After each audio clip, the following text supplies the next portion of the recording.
Bonjour Thierry, une des participantes à la fête d'hier, Laura Flessel, au 4 vérités ce matin. Bonjour.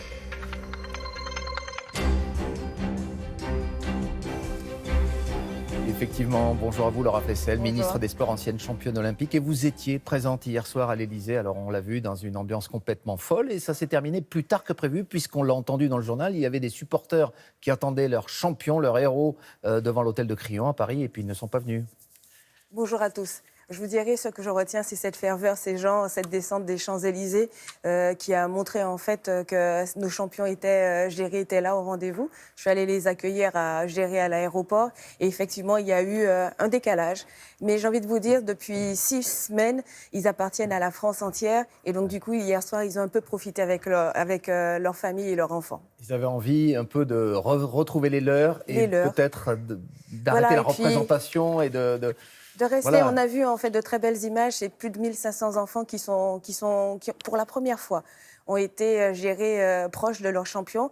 Et effectivement, c'est une énergie positive. Alors j'entends les frustrations, mais gardons en fait cette image de la France qui rayonne. Est-ce que ce sont eux, aujourd'hui, ces joueurs de football, qui sont les meilleurs représentants de la République, comme on l'a plus ou moins entendu ces derniers jours? Aujourd'hui, le football, c'est un sport populaire, donc ça draine de la ferveur, de l'effervescence. Mais quelque part, ils ont réveillé en nous, gérer cette envie de chanter la Marseillaise, de vivre, de faire ensemble.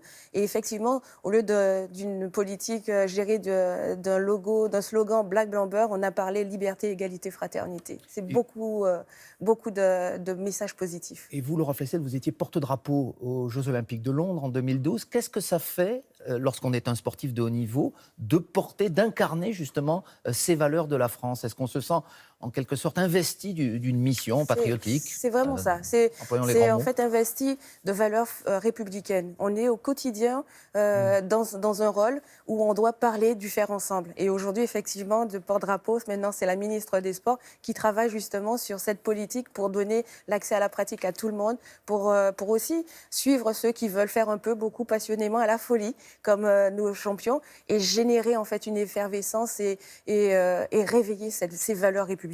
Mais est-ce qu'on ne risque pas aussi de faire preuve d'un peu d'idéalisme? Vous citiez à vous-même le phénomène de 1998, la France Black Blanc Beurre, et puis on a vu dans les années qui ont suivi la montée des communautarismes, la montée du racisme parfois. Est-ce qu'aujourd'hui, tout ce qui se passe autour de cette ferveur de la Coupe du Monde ne risque pas d'être un feu de paille? Non, je dirais différemment. Il faut utiliser le sport comme un outil de médiation, un outil d'insertion, c'est un outil diplomatique. Aussi, on l'a vu. Et effectivement, à nous de travailler, de nous donner les moyens. Et c'est la raison pour laquelle, depuis Géry, du 8 mois, on a lancé le chantier d'une nouvelle gouvernance du sport. Parce qu'il faut savoir que le sport n'a pas évolué depuis 60 ans.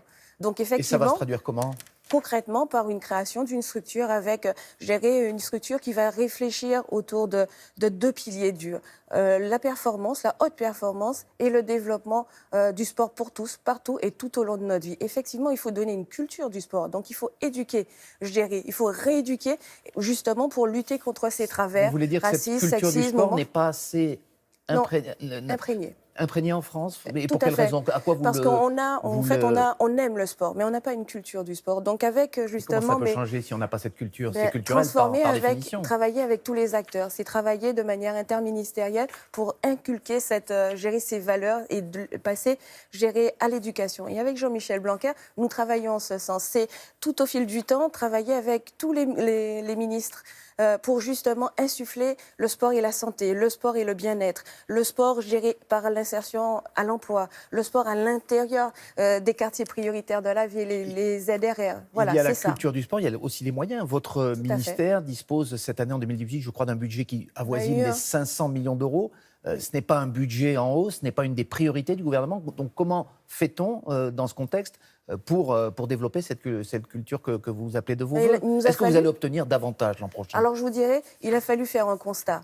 Avant, c'était pas bon. Aujourd'hui, il faut travailler avec tous les acteurs. Travailler avec tous les acteurs, c'est les acteurs autour du sport, le mouvement sportif, les acteurs économiques, l'État et je vous dirais aujourd'hui les collectivités territoriales. Depuis plus de 60 ans, il n'y a pas eu en fait une co-construction. Et là, on a l'intelligence collective et forcément, nous aurons en fait une amélioration. Et effectivement, nous sommes en train de travailler avec Gérald Darmanin pour avoir aussi les moyens de pouvoir parler C'est-à-dire pour avoir un budget supérieur à celui que vous aviez cette année? Je vous dirais un budget qui puisse nous permettre d'aller partout et de transformer justement par le prisme du sport, donner plus de santé et répondre à la volonté de nos concitoyens et pas uniquement fêter le retour de nos jeunes. Donc du coup, je me suis engagée à ça. Votre prédécesseur Patrick Kanner, qui était d'ailleurs à votre place ici hier matin, disait qu'il faudrait une loi de programmation pour le sport, comme il en existe une pour les militaires. Est-ce que ça vous paraîtrait une bonne idée pour que justement soit gravé dans le marbre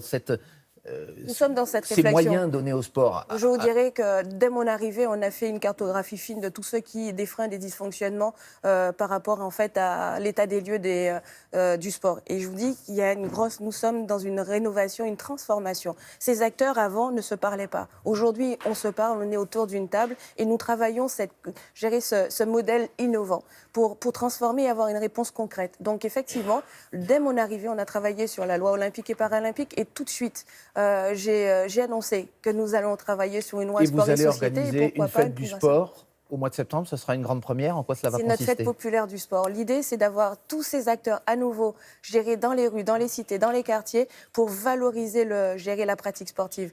On n'ose pas. Aujourd'hui, on a un pays qui ne pratique pas. Les personnes en situation de handicap ne pratiquent pas assez. Il faut oser. Il faut que nos jeunes puissent oser pratiquer plus. Et puis, derrière, il faut aussi utiliser le digital pour toucher toutes les populations éloignées de toute pratique. Mais Laura Flessel, il n'y a pas que des champions comme vous-même ou les joueurs de football. J'étais une sportive loisir aussi, qui a trouvé en fait son choix dans la haute compétition. Donc mon objectif, c'est de transformer aussi et d'amener en fait la pratique partout, pour tout le monde, et que nos seniors, comme gérer nos jeunes, puissent pratiquer, que nos enfants en situation de handicap puissent découvrir, et que les parents ne viennent pas avec des certificats de contre-indication. Allez, une toute dernière question. Votre mari, Denis Kolovic, est croate. Il est d'origine croate, il est né là-bas.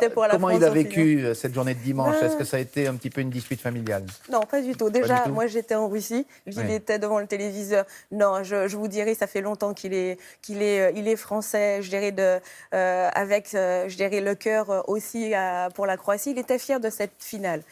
Et c'était les deux pays qu'il aimait. Donc, finalement, il a fêté, il a chanté les Bleus. Donc, tout s'est bien terminé. Merci beaucoup, Laura Flessel. Thierry, c'est à vous. Beaucoup. Très bonne journée.